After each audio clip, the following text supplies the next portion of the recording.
एक बड़ी पुरानी कहावत है कि अतड़ी का गोश्त गोश्त नहीं होता है और खुशामदी दोस्त दोस्त नहीं होता है। आनन फानन में चीन ने 19 देशों के साथ एक मीटिंग बुलाई और आपको बता दें ये 19 देश खास तौर पर इंडो पैसिफिक के हैं, यानी हिंद महासागर क्षेत्र के हैं। भारत से इतना डरा चीन कि इस 19 देशों के साथ मीटिंग में क्या कुछ कह गया। जहां ये मीटिंग खास थी तो आपको बता दें इस मीटिंग में जाहिर तौर पर क्या भारत पहुंचा था या नहीं पहुंचा था, जानेंगे क्या है मामला। वहीं दूसरी तरफ भारत और यूएई ने एक अलग ही धमाल मचा दिया है। 28 बिलियन डॉलर का खेल खेल दिया है। जानेंगे क्या कुछ चल रहा है जियोपॉलिटिक्स में, आइए जानते हैं इन खबरों को विस्तार से। इन दिनों लगातार देखा जा रहा है कि चाइना के जो प्रेसिडेंट हैं वो अलग अलग सम्मेलन में हिस्सा ले रहे हैं। 3 साल पहले तक ऐसा था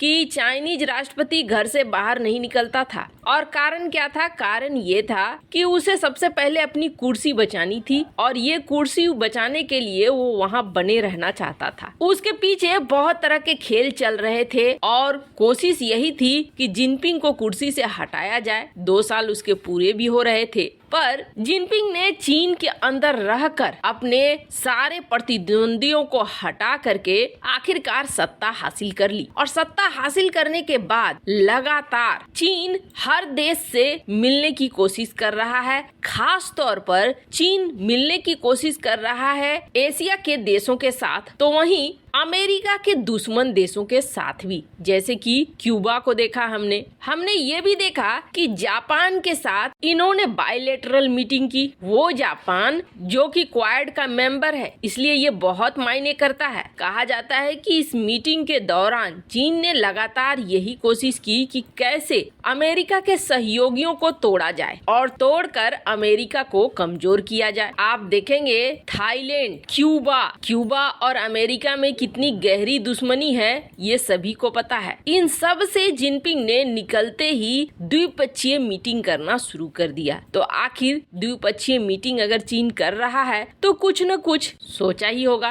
क्यूबा के प्रेसिडेंट को खास तौर पर चीन ने अपने देश में बुलाया और अपने देश में बुलाकर बैठकें शुरू की है और ये चीजें अमेरिका के लिए समस्या जरूर है, क्योंकि यही माना जा रहा है कि क्यूबा का इस्तेमाल भी चाइना अमेरिका के खिलाफ कर सकता है, जिस तरीके से रूस ने किया है। और क्यूबा और अमेरिका के बीच में टेंशन आज की नहीं है, काफी पुरानी है और इस टेंशन को खत्म करने की कोशिश भी नहीं किया है अमेरिका ने लगातार प्रतिबंध लगाकर अपने रिश्ते को ठीक करने के बजाय और खराब करता चला गया है। अब इन सब के बीच में चाइना ने एक बड़ा प्रोग्राम रखा, एक बड़ी मीटिंग रखी और इस मीटिंग में हिंद महासागर क्षेत्र के 19 देशों को बुलाया। हालांकि ये जो मीटिंग थी ये मीटिंग ऑनलाइन मीटिंग थी। इस 19 देशों के साथ मिलकर चाइना ने क्या बात की ये ज्यादा इम्पोर्टेंट हो जाती है। तो आपको बता दें सबसे पहले तो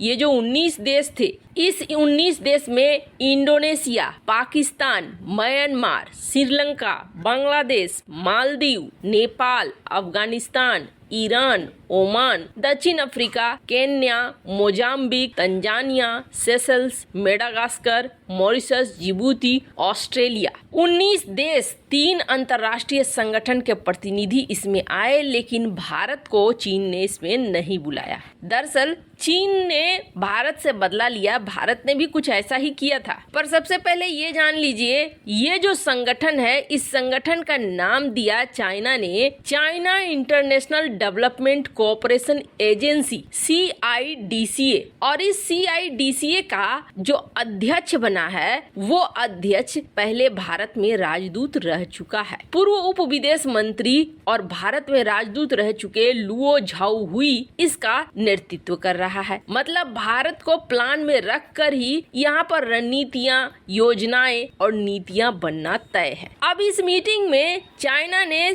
खजाना खोलने की बात कह दी। अब 19 देशों में से देखना होगा कितने देश चीन के इस जाल में फिर से फंसते हैं, क्योंकि चीन ने वही बातें कह दी है कि हम आपस में सुधार कर सकते हैं, विदेशी सहायता कैसे मिलेगा, कैसे किस देश को मदद मिलनी चाहिए, इन सब पर हम बैठक करेंगे। अब श्रीलंका ऐसा है जिसे इस वक्त मदद चाहिए, पाकिस्तान ऐसा है जिसको इस वक्त मदद चाहिए, म्यांमार के कुछ वैसे ही हालात हैं। तो ऐसे में चीन ने टारगेट करना शुरू कर दिया है ऐसे देशों को जिसको पैसे की इस वक्त बेहद जरूरत है। और जहां तक भारत की बात है तो आपको बता दें, भारत ने भी कोविड काल में एक मीटिंग की थी, जिस मीटिंग में हिंद महासागर क्षेत्र के ज्यादातर देशों को बुलाया था, लेकिन यहाँ पर भारत ने चाइना को नहीं बुलाया था। कहा जाता है कि चाइना ने इसी चीज का बदला लिया भारत से। खैर, जहां एक तरफ ये सब कुछ हो रहा है तो वहीं दूसरी तरफ भारत और यूएई ने तो सबका खेल बिगाड़ दिया है। चीन का भी खेल बिगाड़ दिया है और अमेरिका का भी खेल बिगाड़ दिया है। मिडिल ईस्ट के देशों में चीन का घुसना और वर्चस्व बनाए रखना एक बड़ा सपना रहा है और चीन इस दिशा में काम भी करता रहा है। और जहां तक अमेरिका की बात है तो अमेरिका मिडिल ईस्ट का राजा हुआ करता था शुरुआती दिनों से ही, लेकिन अमेरिका ने खुद अपनी गलती की वजह से धीरे धीरे मिडिल ईस्ट के देशों से किनारा करना शुरू कर दिया। अमेरिका ने जो जगह खाली की, उस खाली जगह को चीन ने भर दिया। अब जरा सोचिए, जहां पहले से ही दो बड़ी बड़ी आर्थिक शक्तियां हो, वहां पे एक तीसरे देश का घुसना कितना मुश्किल भरा होता है। लेकिन भारत ने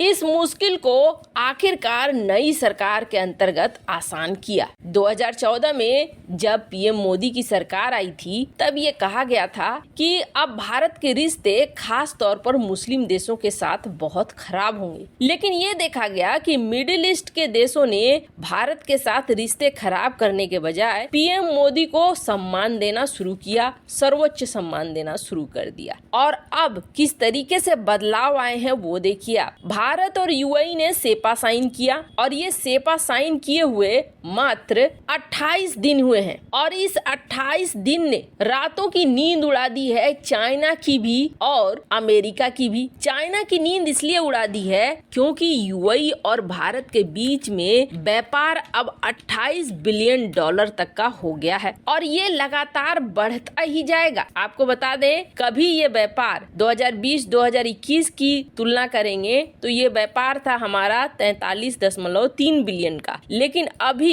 ये व्यापार 88 का है, एकदम से डबल तक पहुंच गया है। और उसमें बड़ी बात क्या है, ये तो चीन की टेंशन हो गई कि चीन का व्यापार छिन रहा है। तो वहीं अमेरिका के लिए टेंशन इस बात की है कि भारत और यूएई रूपी और दिरहम में व्यापार कर रहे हैं, यानी डॉलर के खात्मे की तरफ बढ़ रहा है, डॉलर का अंत शुरू हो रहा है। वैसे इन सब मामले में आपकी क्या राय है, कमेंट कर जरूर बताएं।